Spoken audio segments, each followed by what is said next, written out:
जय जय श्री राम। सज्जनों, कंस की 2 पत्नियां थी। जानते हो, कंस की 2 पत्नियां थी और दोनों सगी बहन थी। दोनों मगध देश के राजा जरासंध की पुत्री थी। कंस की दोनों पत्नियों ने सफेद साड़ी पहन लिया। जानते हो, विधवा का वेश बना लिया। भागवत जी में नाम भी लिखा है दोनों का, दोनों पत्नियों का नाम भी लिखा है। बता दूं, दोनों पत्नियों का नाम है, सुखदेव जी महाराज सुना रहे हैं राजन। अस्ति प्राप्तिश्च कंसस्य महिष्यो भरतर्षभ मृते भरतरि दुःखार्ते ईयतोस्म पितुर्गृहान्। एक का नाम है अस्ति और दूसरी का प्राप्ति। अस्ति और प्राप्ति दोनों ने सफेद साड़ी पहन लिया, विधवा का वेश बनाया और विधवा का वेश बना करके अपने पिता के यहाँ मगध देश के राजा जरासंध के यहाँ चले गए और पिताजी को उल्टा सीधा समझाया। क्या जानते हो, आजकल की पुत्रियां पिताजी को उल्टा सीधा भी समझाती हैं। क्या उल्टा सीधा समझाया दोनों ने? यह नहीं बताया कि अत्याचार से मार दिया। दोनों ने जरासंध से कहा कि पिताजी, आपकी पुत्रियों को विधवा बनाने वाले कृष्ण हैं। यह नहीं कहा अत्याचार के कारण मार दिया, उल्टा सीधा समझाया। अच्छा, जब उल्टा सीधा समझाया तो जरासंध ने 23 अक्षौहिणी सेना एकत्रित किया और 23 अक्षौहिणी सेना लेकर के मथुरा को चारों तरफ से घेर लिया। बलराम जी ने कहा, कन्हैया अब? भगवान ने कहा, दाऊ अब अपना शस्त्र संभालो। सज्जनों, यहां तक भगवान ने जितने राक्षसों का वध किया, किसी को हाथ से मार दिया चला गया तो किसी को पैर से मार दिया चला गया। आज भगवान ने कहा, दाऊ अपना शस्त्र संभालो। और उसी समय भगवान ने अपने 5 आयुधों का स्मरण किया। 5 आयुध भगवान की सेवा में उपस्थित हो गए। भगवान के 5 आयुधों का नाम बता दूं? भगवान के चक्र का नाम है सुदर्शन,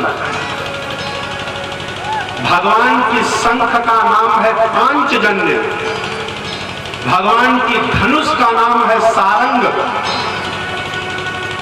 भगवान की गदा का नाम है कौमुदी और भगवान की तलवार का नाम है नंगगम। 5 आयुध भगवान की सेवा में उपस्थित। अच्छा, बलराम जी ने तो बड़ा विचित्र हथियार उठा लिया, शस्त्र। क्या जानते हो? बलराम जी ने हल और मूसल संभाला। अरे नए नए लड़के जो बैठे होंगे कथा में, यह मत सोच लेना ट्रैक्टर वाला हल, क्यों? तो बैलों वाला हल चलता था। बलराम जी ने हल और मूसल संभाला। परीक्षित ने कहा, गुरुदेव हल और मूसल, इसका युद्ध में क्या हो सकता है? ये कौन सा शस्त्र है? हल तो खेत में बीज बोने के काम में आता है, मूसल तो धान से चावल बनाने के काम में आता है। यह युद्ध में क्या हो सकता है? सुखदेव जी ने कहा, राजन समय पर जो शस्त्र काम कर जाए वही शस्त्र है। क्यों? और सज्जनों, भगवान ने सारे संसार को ज्ञान दिया कि धर्म की रक्षा शास्त्र से और देश की रक्षा शस्त्र से करो। इस सारे संसार को भगवान ने ज्ञान दिया। ये दोनों रक्षा के लिए होते हैं, शस्त्र और शास्त्र। धर्म की रक्षा शास्त्र से करो और देश की रक्षा शस्त्र से करो। अच्छा आपको बताऊं, आप कहोगे महाराज हम धर्म की रक्षा शस्त्र से नहीं कर सकते, शस्त्र से नहीं कर सकते। अच्छा इतने लोग एकत्रित हो, बताओ मार मार करके कहां तक सबको कहा जाएगा कि ब्रह्मचारी बन, सदाचारी बन? अरे चुपके जाएगा एकांत में, फिर व्यभिचार करेगा। क्यों? शस्त्र से धर्म की रक्षा हो सकती है? अरे पुराणों को सुनाकर, शास्त्रों को सुनाकर उसकी बुद्धि में यह बात बैठ जाए कि हमें धर्म का पालन, धर्म की रक्षा शास्त्र से ही हो सकती है। और आप फिर यह कहोगे कि महाराज देश की रक्षा हम शास्त्र से नहीं कर सकते। अच्छा आप बताओ, पड़ोसी लड़ाई करना चाहता हो, पड़ोसी युद्ध करना चाहता हो, हम भागवत सुनाने लगे, मान जाए? भागवत सुनाने लगे, समझ में आ जाएगा? अरे ऐसे समय में शास्त्र नहीं, शस्त्र लेकर के लड़ना पड़ेगा, तब उसे ज्ञान होगा। और हमने तो इसी देश में देखा है कि हम लोग नारा लगा रहे थे शांति शांति, पड़ोसी दोस्त चढ़ा आ रहा था, चढ़ा आ रहा था, नारा लग गया है अब इधर से कि अब क्रांति क्रांति, मारोगे तो मारे जाओगे, एक ना एक दिन शांति होगी। सज्जनों कथा से शिक्षा लेकर के जाओ कि धर्म की रक्षा शास्त्र से और देश की रक्षा शस्त्र से।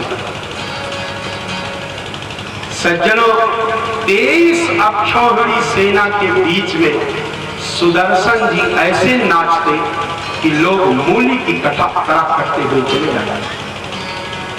अच्छा सुदर्शन बड़ा विचित्र शस्त्र है, भगवान को एक बार केवल चलाना पड़ता था और जब तक मैदान सफा न हो जाए वह लौट करके आता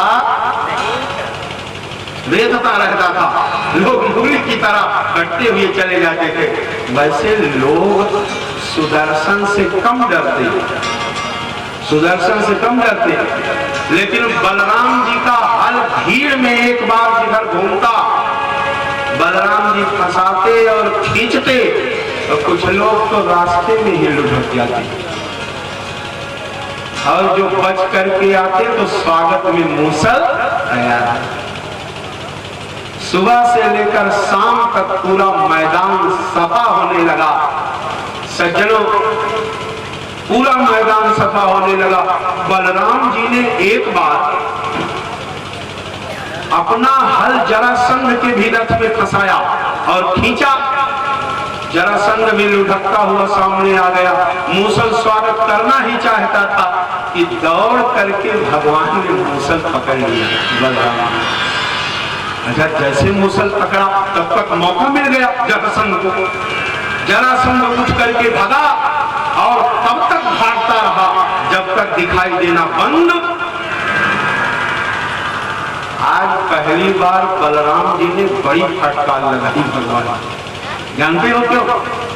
बलराम जी ने कहा कन्हैया तो रोज रोज का झंझट रखता है, भागता हुआ जा रहा है, आज मैं सारे युद्ध का निर्णय कर देता। अच्छा फटकार तो बलराम जी ने बहुत लगाई, लेकिन भगवान सब सुनते रहे। और फिर थोड़ी देर में भगवान ने कहा अरे दाऊ इतने नाराज क्यों, इतने नाराज क्यों हो? हमारा अवतार ही किस लिए हुआ है, हमारा जन्म किस लिए हुआ है? भगवान ने कहा दाऊ हम घर घर जा करके एक एक दुष्ट कहां तक ढूंढेंगे, एक एक दुष्ट घर घर हम जा करके कहां ढूंढेंगे? अरे दाऊ जब मुझे मिल गया है तो अब बिना मतलब हमें परिश्रम क्यों करना?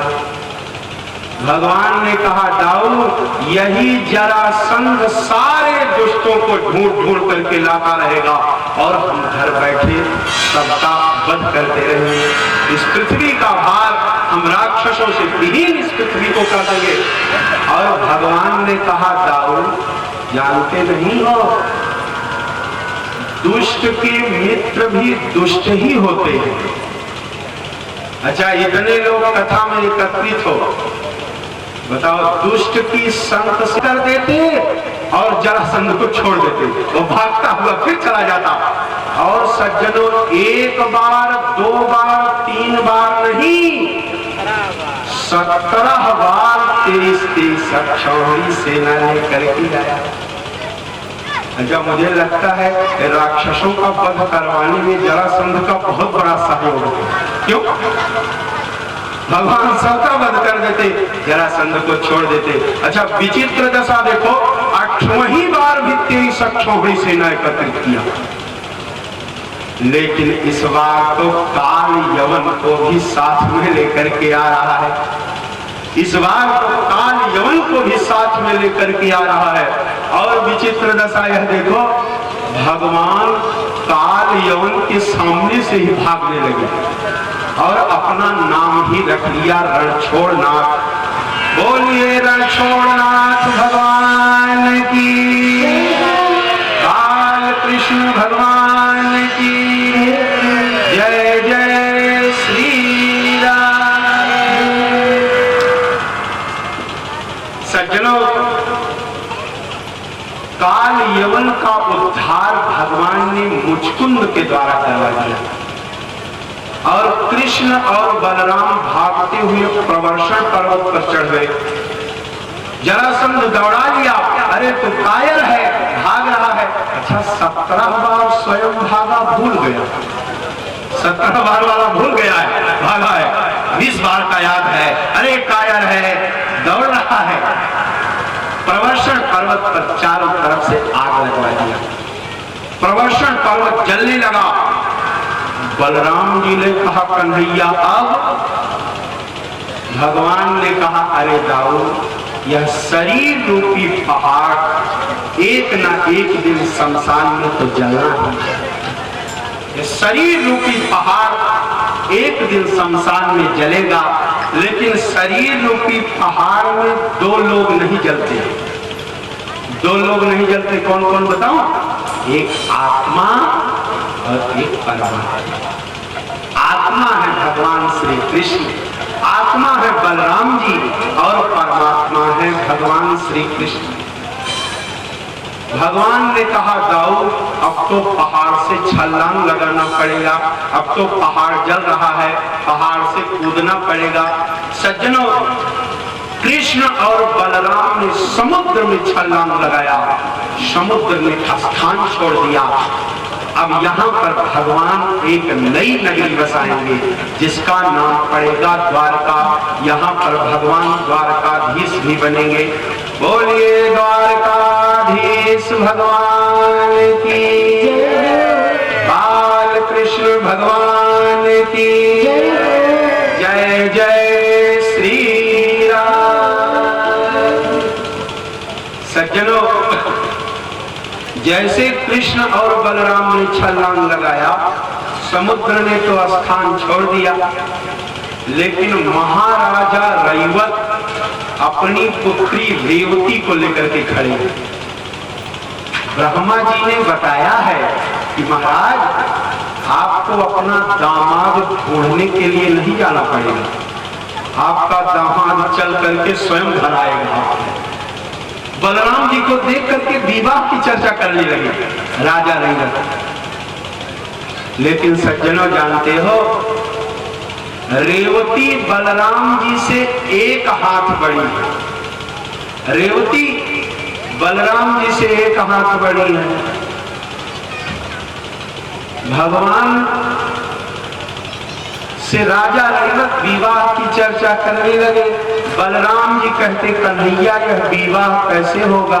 दुल्हन तो 1 हाथ बड़ी है, विवाह कैसे होगा? अच्छा, भगवान कहते दाऊद, ब्रह्मा जी ने कहा है तो विवाह तो जरूर होगा। वैसे ब्रह्मा जी का सम्मान हनुमान जी भी करते हैं, हनुमान जी करते हैं। ब्रह्मा जी का नाम जब महाराज रैवत लेते तो भगवान कहते ब्रह्मा जी ने कहा है तो दाऊ विवाह यही होगा। बलराम जी कहते कन्हैया दुल्हन एक हाथ बड़ी है तो विवाह कैसे होगा। भगवान ने कहा दाऊ सबकी पत्नी सबसे छोटी रहती है, सबकी पत्नी सबसे छोटी रहती है तो सब सर नीचे करके बात करते हैं। आपकी पत्नी बड़ी रहेंगी तो आप सर ऊपर करके बात करेंगे, और इसमें क्या बात है, विवाह में कुछ परेशानी। सज्जनों बलराम जी कहते विवाह कैसे होगा। सज्जनों बलराम जी कहते सब कुछ बराबर हो तब विवाह होता है, पढ़ाई लिखाई आयु उम्र सब बराबर हो। अच्छा एक सज्जन बोले महाराज पहले पूर्वज हमारे कहते थे कि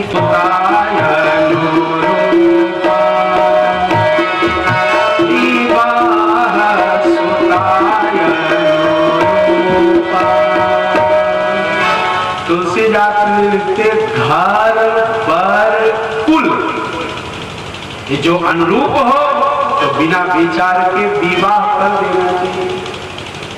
अच्छा एक सज्जन बोले महाराज कलयुग की जो माताएं हैं इसीलिए पहले 3 बात बताई जाती थी, 3 चीज देखा जाता था, घर वर और कुल। तो कलयुग में जो माताएं हैं वो 3 अक्षर पढ़ा करके अपनी कन्या को भेजती हैं। 3 अक्षर क्या पढ़ाती है जानते हो, आ ल ग। जैसे घर पहुंचना अलग हो जाना, गैस सिलेंडर वगैरह सब साथ में ही जा रहा है, चिंता की कोई बात नहीं। क्यों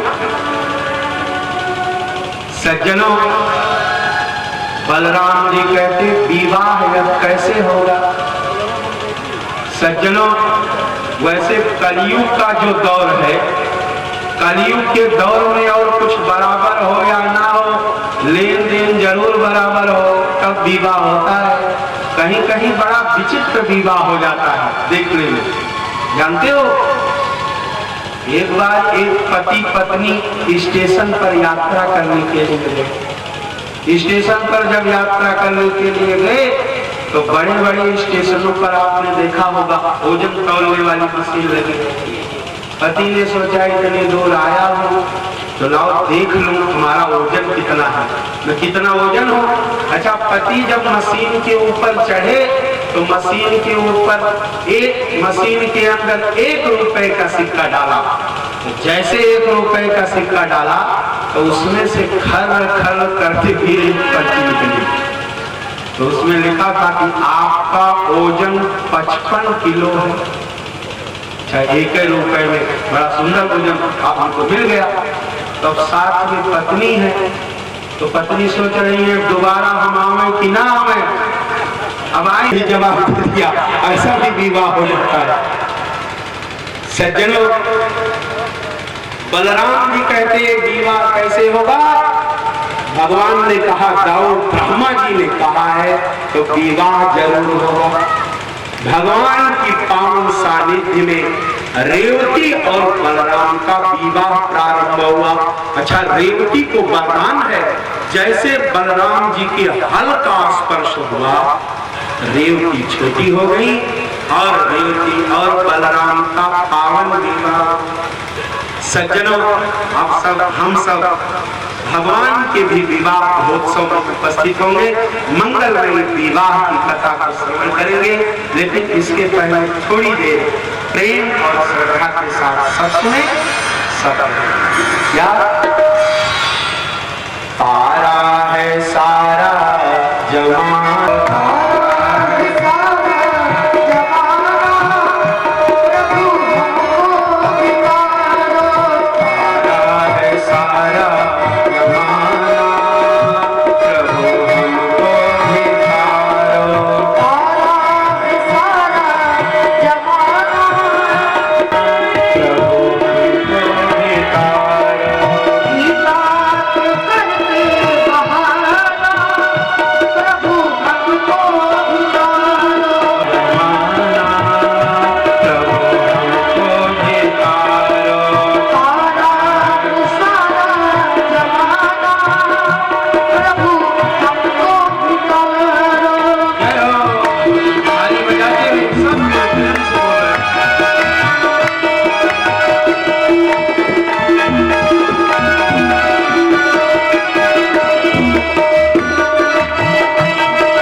प्रभु खूब जागो तारा, मैंने सुना है प्रभु खूब जागो तारा, ये सुना है प्रभु खूब जागो तारा, मैंने सुना है प्रभु खूब जागो तारा, ये सुना है प्रभु खूब जागो तारा, मैंने सुना है प्रभु खूब जागो तारा, चंदन का करके बहाना प्रभु हमको भिखारा, ओ चंदन का करके बहाना प्रभु हमको पुकारो, है सारा जमाना प्रभु हमको भिखारा, तारा है सारा जमाना प्रभु हमको पुकारो, है सारा जमाना प्रभु हमको भिखारा, तारा है सारा जमाना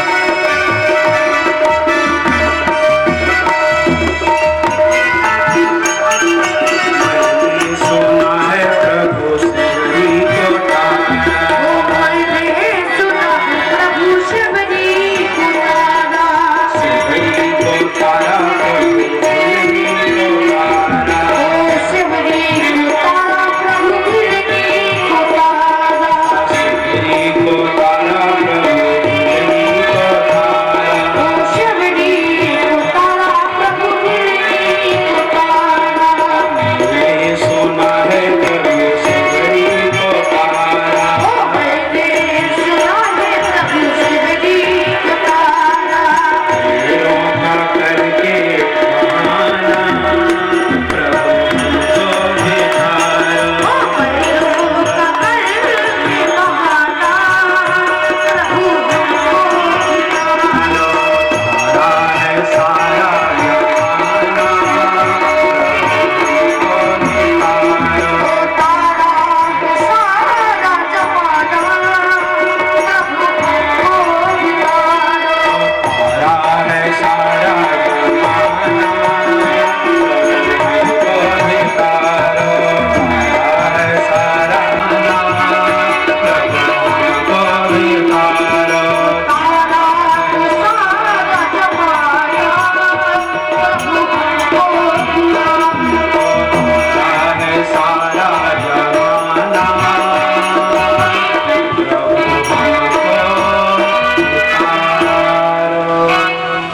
बोलिए बाल कृष्ण भगवान की, जय हो द्वारकाधीश भगवान की, जय हो जय जय श्री राम। सज्जनों, विदर्भ देश के राजा हैं भीष्मक। विदर्भ देश के राजा हैं भीष्मक। कुंडिनपुर ग्राम में रहते हैं। 5 पुत्र हैं। 5 पुत्र हैं। नाम बता दूं?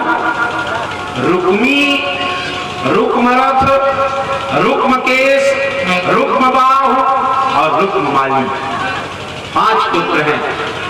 एक पुत्री भी है जिसका नाम है रुक्मिणी। सज्जनों, एक दिन रुक्मी कहीं से घूम करके आया। रुक्मी कहीं से घूम करके आया और अपने पिता भीष्मक से बोला कि पिताजी, हमने अपनी बहन का तिलक चढ़ा दिया। मैं अपनी बहन का तिलक चढ़ा करके आ रहा हूं। भीष्मक ने कहा, मुझसे बताया नहीं, मुझसे बताया नहीं, कहां तिलक चढ़ाया? रुक्मी ने कहा, पिताजी घबराओ नहीं, अपनी बहन का तिलक किसी साधारण के साथ मैंने नहीं चढ़ाया, किसी साधारण के साथ नहीं चढ़ाया। पिताजी राजकुमार है, महाराज दम्भोज का पुत्र शिशुपाल है, राजकुमार है, शिशुपाल के साथ तिलक किया। भीष्मक ने कहा पुत्र तूने मुझसे बताया भी नहीं, एक बार बताया भी नहीं, तिलक चढ़ा करके चलाया। अच्छा तिलक तो चढ़ा दिया, बारात कब आएगी? रुक्मी ने कहा पिताजी आएगी नहीं, कल ही आ रही है। भीष्मक ने कहा कल ही आ रही है, तूने बताया भी नहीं मुझसे, और कल ही बारात आ रही है। रुक्मी ने कहा पिताजी फिर चिंता की क्या बात है, बारात आ रही है, आने दो, विवाह होगा। सज्जनों, भीष्मक अपनी पुत्री रुक्मिणी के पास गए। महाराज भीष्मक अपनी पुत्री रुक्मिणी के पास गए और रुक्मिणी से बोले पुत्री तेरे लिए मैं शिशुपाल लेकर के आया था, तेरे लिए शिशुपाल लेकर के आया हूं। रुक्मिणी ने कहा पिताजी मुझे शिशुपाल नहीं, मुझे तो गोपाल चाहिए, मुझे तो गोपाल चाहिए। भीष्मक ने कहा कि पुत्री हमारी भी इच्छा थी, हमारी भी इच्छा थी कि तेरा पाणी ग्रहण संस्कार, तेरा कन्यादान मैं गोपाल के साथ करूं, तेरा पाणी ग्रहण गोपाल के साथ में करूं। लेकिन पुत्री जब पुत्र राक्षस हो जाए तो पिता की कहां से चले? पुत्र जब राक्षस हो जाए तो फिर पिता की बात कहां से चले? सज्जनों, रुक्मिणी मैया ने सोचा कि क्या मैं शिशुपाल को प्राप्त हो जाऊंगी। उसी समय रुक्मिणी मैया ने एक गोपनीय पत्र लिखा। भागवत जी में 7 श्लोकों में पत्र लिखा और मुझे तो लगता है मानो रुक्मिणी ने सप्तपदी लिख दिया। और सज्जनों, रुक्मिणी मैया श्लोक लिख रही है, 7 श्लोकों में पत्र लिखा। श्रुत्वा गुणान् भुवन सुंदर शृण्वतान्ते निर्वेश्य कर्ण विवरै हरतोऽङ्गतापम् रूपं दृशां दृशिमताम् अखिलार्थलाभम् त्वय्यच्युता विशति चित्रमपत्रपम्।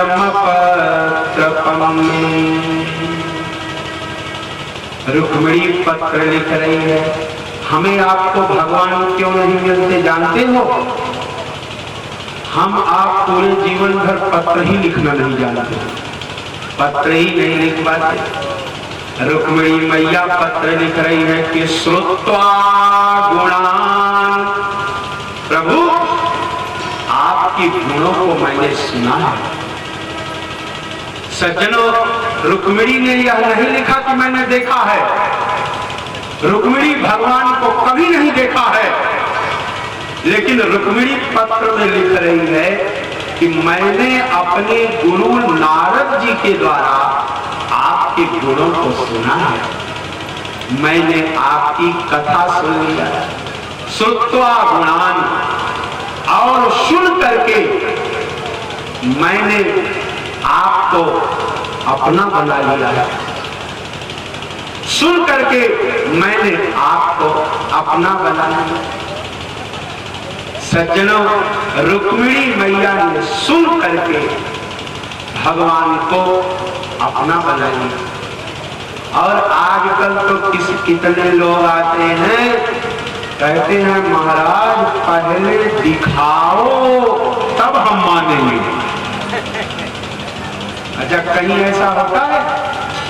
आपको दिखा दिया गया भगवान को, तब क्या मानेंगे? आप बताओ, इतने लोग एकत्रित हो। कोई विद्यार्थी अध्यापक के पास जाए, मास्टर साहब के पास, और कहने लगे गुरुजी पहले प्रमाण पत्र दिखाओ तब हम पढ़ाई करेंगे, ऐसे होता है? अरे जब प्रमाण पत्र दिखा ही दिया गया तब कौन सी पढ़ाई करोगे?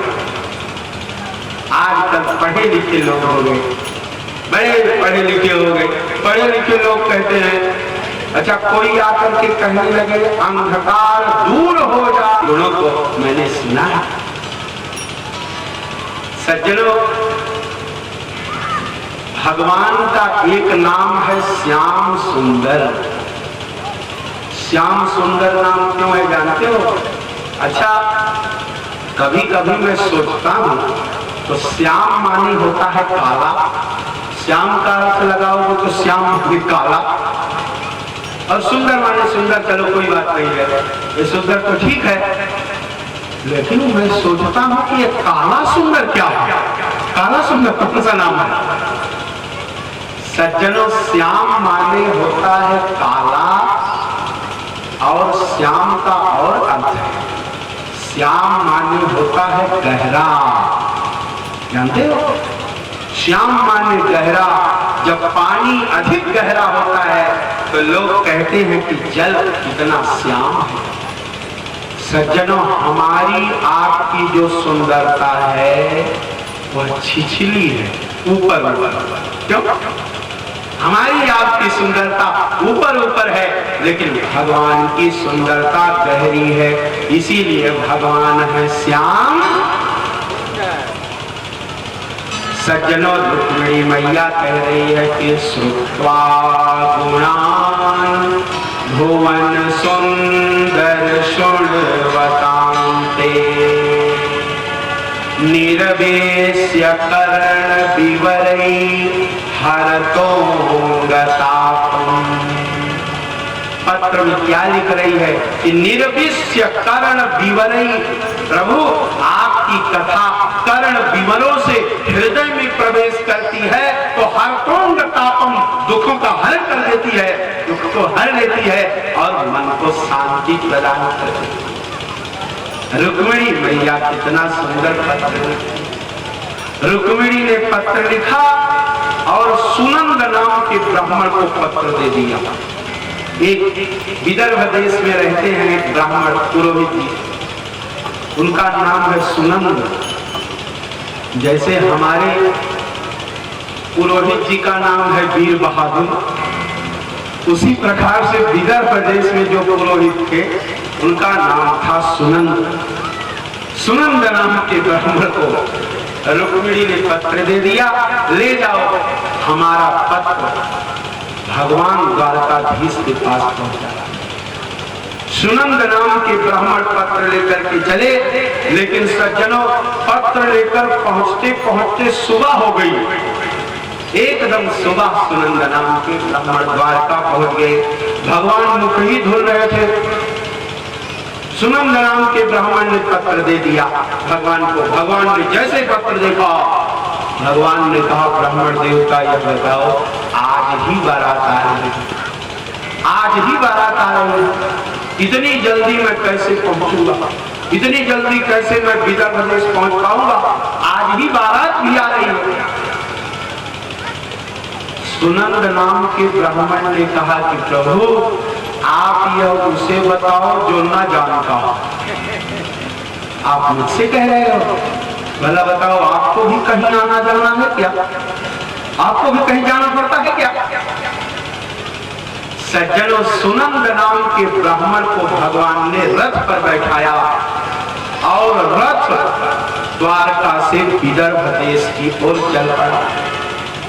और जानते हो, विदर्भ देश पहुंचते पहुंचते सूर्यास्त होने लगा। इधर शिशुपाल की बारात भी आ चुकी। विचित्र दशा देखो, शिशुपाल की बारातियों के बीच में यह गरुड़ ध्वज पताका वाला रथ भी जाकर के खड़ा हो गया। अच्छा, जैसे भगवान का रथ खड़ा हुआ, गरुड़ ध्वज वाला पताका वाला रथ, जितने राक्षस थे शिशुपाल की बारात में, अरे राक्षस की बारात है तो राक्षस ही रहेंगे, क्यों? इतने राक्षस हैं, सबकी दृष्टि पड़ी भगवान के ऊपर। अब कोई वर को नहीं देख रहा है, कोई दूल्हे को नहीं देख रहा है, सबकी दृष्टि भगवान के ऊपर ही लगी है। सज्जनों, तब तक जो घोड़ी पर चढ़ा था, जिसके सिर पर मोर रखा था, घोड़ी पर चढ़ा था शिशुपाल, वह मंत्री को बुलाया और डांटने लगा। मंत्री को बुलाकर डांटने लगा, भला बताओ इस माखन चोर द्वारकाधीश को निमंत्रण कौन दे दिया, कि बारात में कैसे आ गया? मंत्री को शिशुपाल डांटने लगा, लेकिन मंत्री ने हाथ जोड़ करके कहा, महाराज निमंत्रण देने वाली जिम्मेदारी तो हम लोगों की थी। अरे मैं मंत्री था तो जिम्मेदारी थी निमंत्रण देने की, लेकिन महाराज हम लोगों ने उनको निमंत्रण नहीं दिया है। आप इतना चिल्ला क्यों रहे हो? आप किसी विशेष स्थान पर बैठे हो, महाराज आप बोलो नहीं, हम लोगों ने निमंत्रण नहीं दिया है। लेकिन महाराज हम लोगों ने तो निमंत्रण नहीं दिया है, लेकिन हो सकता है घरातियों से कोई संबंध हो, तब हो सकता है घराती लोग निमंत्रण दिए हो, तब तो आएंगे ही। शिशुपाल ने कहा, हाँ यह हो सकता है घरातियों से कोई संबंध हो। अच्छा, कुछ लोग आते हैं तो बारात में भी बैठ जाते हैं, क्यों? रुक्मी घर में गया और सबको डांटने लगा बुला करके। रुक्मी घर में सबको डांटने लगा, उस माखन चोर द्वारकाधीश को निमंत्रण कौन दे दिया, बारात में कैसे आ गया? अच्छा, सबको जब डांटने लगा तो जो छोटा भाई है रुक्माली, उसने बोला, भैया इतनी भीड़ है, बारात द्वार पर आ गई है, और आप घर के एक मुखिया हो, एक जिम्मेदार व्यक्ति आप हो, आप ही बारात में अराजकता पैदा कर रहे हो, आप ही चिल्ला रहे हो। अच्छा आप बताओ, घर का मालिक ही पी करके नाले में गिरने लगे तो और लोग क्या करेंगे? क्यों? रुक्माली कहने लगा, भैया इतनी अराजकता क्यों पैदा कर रहे हो, क्यों चिल्ला रहे हो? हम लोगों से दुश्मनी है, हम लोगों ने किसी ने निमंत्रण नहीं दिया, लेकिन भैया हो सकता है बारातियों से कोई संबंध हो, तब बारातियों ने निमंत्रण दिया हो तब तो आएंगे ही। और यदि बारातियों से कोई संबंध होगा तो हम लोगों से भले दुश्मनी हो, लेकिन यदि बारातियों से कोई संबंध होगा उनका, तो बारात में आएंगे तब तो उनका भी सम्मान करना पड़ेगा। कोका कोला, छोला भटूरा, ये सब सम्मान करने पड़ेगा, भले हमारी दुश्मनी हो। सज्जनों, रुक्मी ने कहा, हाँ यह हो सकता है बारातियों से कोई संबंध हो। अच्छा, सुखदेव जी महाराज कह रहे हैं, राजन घराती जाने बाराती, बाराती जाने घराती, इसी में भगवान के लिए भी सारे आइटम आने लगे। जितने आइटम थे बारात वाले सब सारा सम्मान होने लगा। सुखदेव जी कहते, राजन इसका सम्मान कोई करना थोड़े चाहता है, यह तो अपना सम्मान करवाना उनका है। सज्जनों, तब तक सबकी दृष्टि भगवान के ऊपर ही बारात में है। जो घोड़ी पर चढ़ा था, दूल्हा बना था शिशुपाल, वह अपने मित्र जरासंध को बुलवाया। जरासंध आया, शिशुपाल कहने लगा, मित्र देखना, बारात में द्वारकाधीश आ गया है, माखन चोर द्वारकाधीश आ गया है, थोड़ी दृष्टि रखना। जरासंध ने कहा, मित्र क्या बताऊं, मैं तो प्रवर्षण पर्वत पर आग लगवा दिया था, मैंने सोचा यह जल गया, लेकिन न जाने कहां से यहां भी आकर तो पहुंच गया। लेकिन मित्र तू चिंता मत कर, तू घोड़ी चढ़ा रहे, तो सिर पर मोर रखा रहे, तो दूल्हा बना रहे, तो चिंता मत कर। तू यह मत सोचना कि मैं बारात में आइटम लेने के लिए आया हूं। जरासंध कह रहा है कि यह मत सोचना कि मैं बारात में खाने के लिए आया हूं, तो चिंता मत कर, बारात में परिंदा पर नहीं मार पाएगा, मैं ऐसी व्यवस्था करूंगा। सज्जनों, आप सोच करके देखना, जरासंध राक्षस होकर के कह रहा है कि मैं बारात में खाने के लिए नहीं आया। लेकिन आप बताओ कलयुग में कितने लोग खाने के लिए बारात जाएंगे? आप देख करके हृदय से सोच करके देख लेना, न उनको वर से मतलब न वधू से मतलब।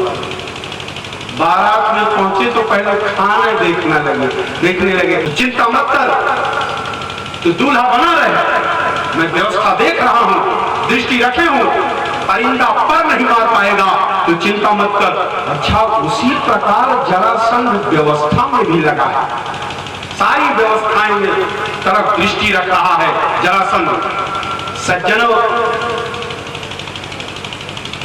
रुक्मिणी के कुल की रीति है कि जब कन्या का विवाह होता है तो देवी मैया का पूजन करने के लिए कन्या जाती है। कुल रीति है, अपने अपने कुल की अलग अलग रीति है, सारे लोगों की अपनी अपनी रीति है।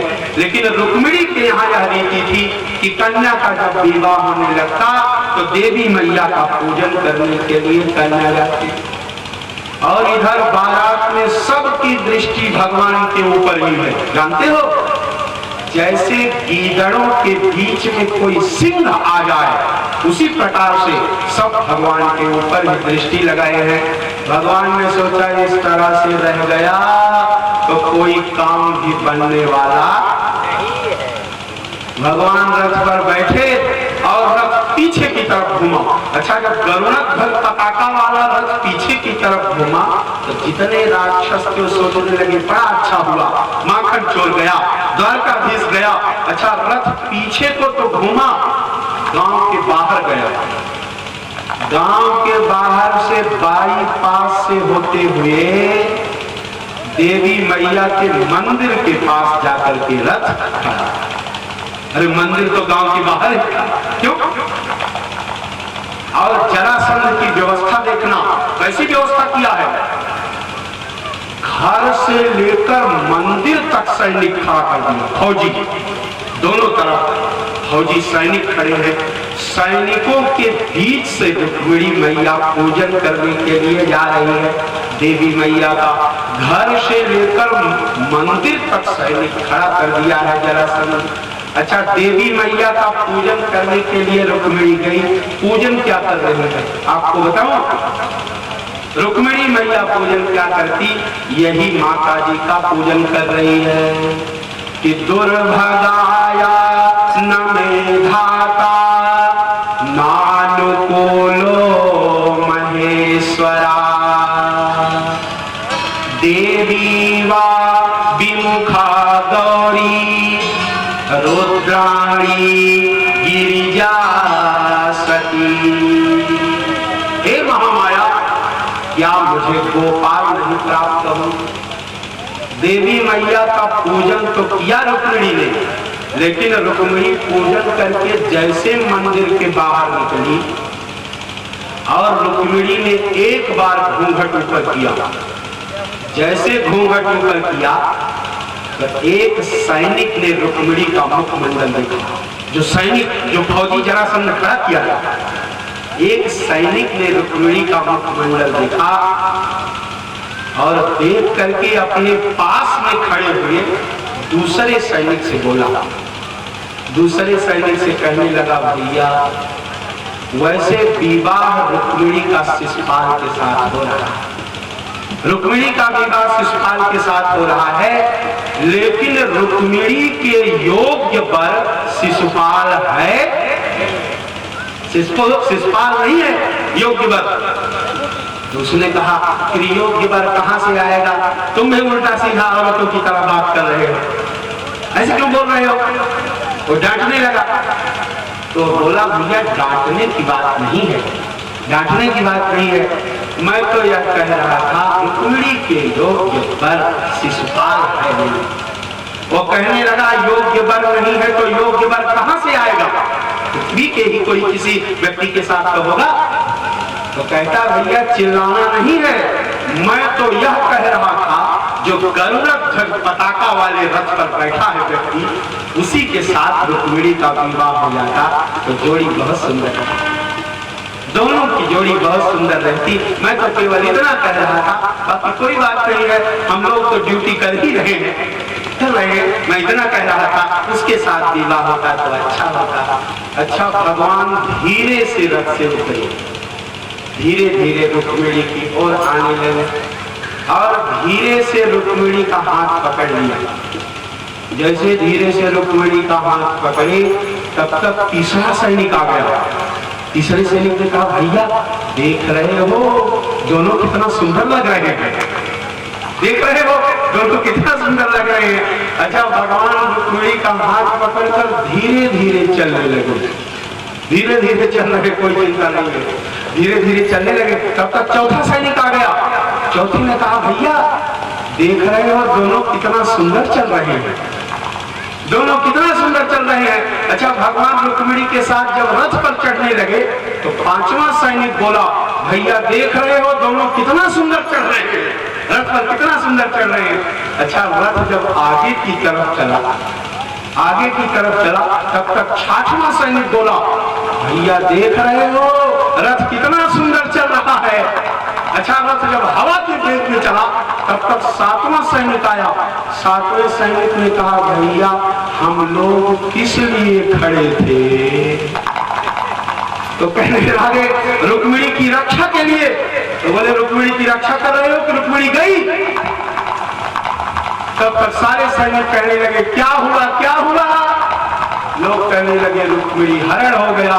अच्छा, बारात में भी जाकर पहुंची, शिशुपाल के बारात में भी जाकर के बात पहुंची। अब वहां भी लोग कहने लगे, क्या हुआ क्या हुआ? जितने राक्षस आए हैं पियक्कड़, जो पी पी करके नाली में गिर रहे थे, अब होश तो नहीं है नहीं। कोई एक बार कहता क्या हुआ, कोई 4 बार कहते क्या हुआ क्या हुआ। लोग कहते पी करके नाली में पड़े रहो, रुक्मिणी हरण हो गया, और क्या हुआ? अच्छा, शिशुपाल वस्त्र उतारने लगा, विवाह की वस्त्र तो उतार दिया, लेकिन जो हल्दी लगी है वो कैसे छूटे, हल्दी कैसे छूटे? शिशुपाल कह रहा है, भला बताओ, हल्दी लगी हमारे, मोर रखा गया हमारे सिर पर, घोड़ी चढ़ा मैं, जितने राक्षस थे वो पी पी करके डीजे के सामने हमारे नाचे। भला बताओ, कन्या लेकर के कोई और गया? सज्जनों,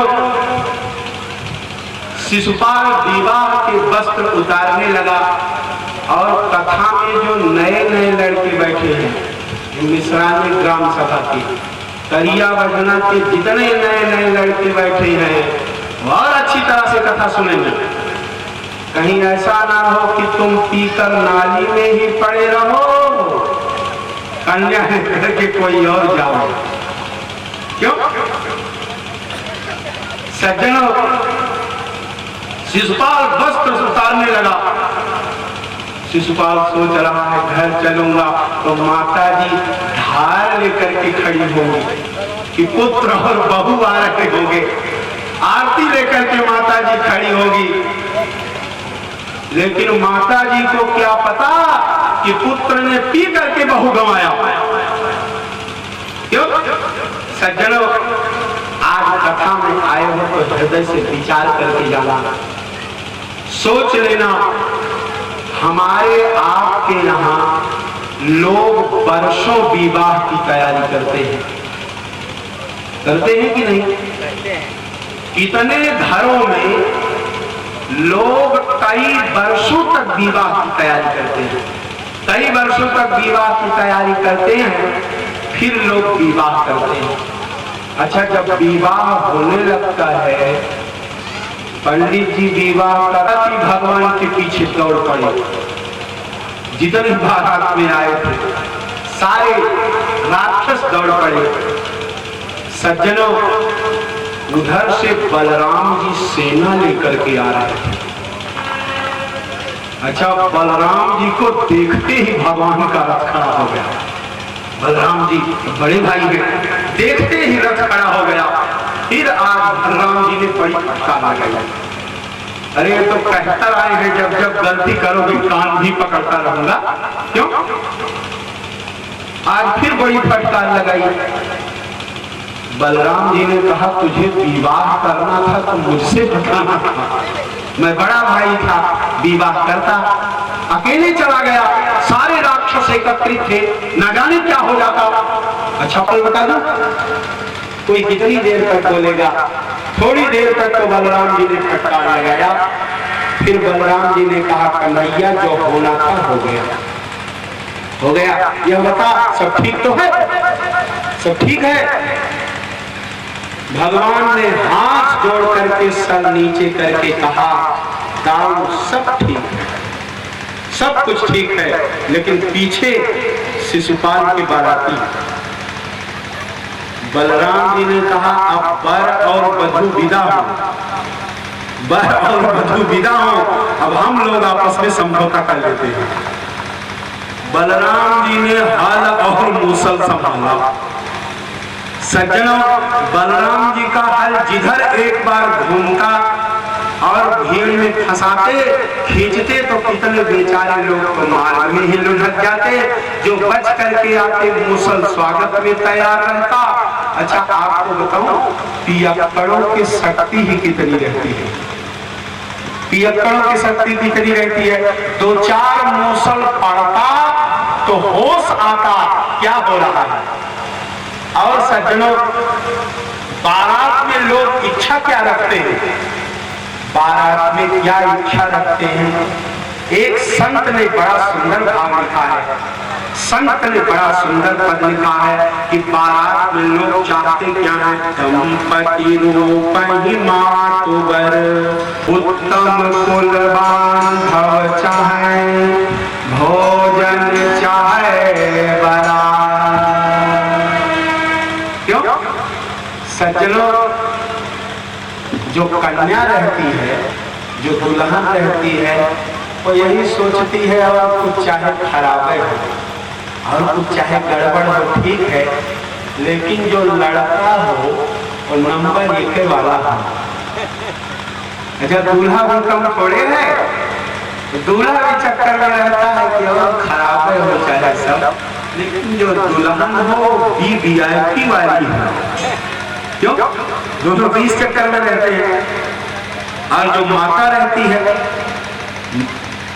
माता ऊपर से हल और मूसल और मिलने लगा। कौन बाराती टिकता? सारे बाराती पीछे को हटे। बलराम जी लौट करके आए। बलराम जी ने भगवान से कहा कि कन्हैया थोड़ी देर तक नगर के बाहर रुको, कम से कम जाऊं बता तो दूं कि वर और वधू आ रहे हैं, घर जाऊं बता तो दूं। सज्जनों, भगवान ने थोड़ी देर तक द्वारका के बाहर इंतजार किया और बलराम जी बड़े बुजुर्गों के पास जाते और कहते बाबा जी घर पर चलो, हमारे कन्हैया का विवाह होने वाला है। ऐसा बड़े बुजुर्ग कहते कि बलराम जी चल रहा हूँ, वैसे पलही नहीं निकाल रहा हूँ जूता उता। ये द्वापर युग की कथा है, उस समय तो रखे ही रहते थे। बड़े बुजुर्ग कहते निकाल रहा हूँ जूता उता साफ कर रहा हूँ, लेकिन बलराम जी ये बताओ तिलक कब चढ़ी? बलराम जी सोच रहे हैं कब बता दो तिलक कब चढ़ी। बलराम जी कहते बाबा जी घर चलो, थोड़ा जल्दी जल्दी में है, फिर बताऊंगा। अच्छा बड़े बुजुर्ग कहते बलराम चल रहा हूँ, पगड़ी वगड़ी बांध रहा हूँ, पगड़ी बांध रहा हूँ, चल रहा हूँ, लेकिन यह बताओ बलराम जी बारात कहाँ चलना है? बारात कहाँ जाएगी? अब बलराम जी सोचते कहाँ बता दूं बारात जाएगी। बलराम जी कहते बाबा जी घर चलो, लड़की वाले यही आ रहे हैं, यही विवाह। अच्छा द्वारका की स्त्रियां तो बहुत प्रसन्न हुई। द्वारका की स्त्रियों ने कहा हमारे द्वारकाधीश का विवाह यहीं पर होगा। अच्छा सुन रहे हो, भगवान के विवाह में घराती ही बाराती और घराती ही घराती। क्यों? यही द्वारका में भगवान का साविधि विवाह हुआ। अब साविधि का अर्थ तो आप जानते ही हैं, साविधि द्वारका में भगवान का विवाह हुआ। सज्जनों, हम सब भी भगवान के विवाह उत्सव में उपस्थित होंगे, लेकिन सज्जनों आज यह श्रीमद् भागवत सप्ताह ज्ञान महायज्ञ के 6वें दिन की कथा विश्राम की ओर है। आपको बताऊं, अब एक दिन और रह गया है। ऐसो बर मैं क्या करूं, जो जन्मे मर जाए, करिए गिरधर लाल को जन्म मरण छुट जाए। अनुपम माधुरी जोड़ी हमारे श्याम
शोधक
जयकारा थोड़ा बल लगा करके लगावें, तभी प्रसाद मीठा लगेगा।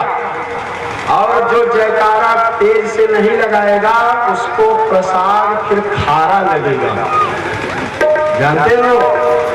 इसलिए पूरी ताकत लगा करके जयकारा बोलो।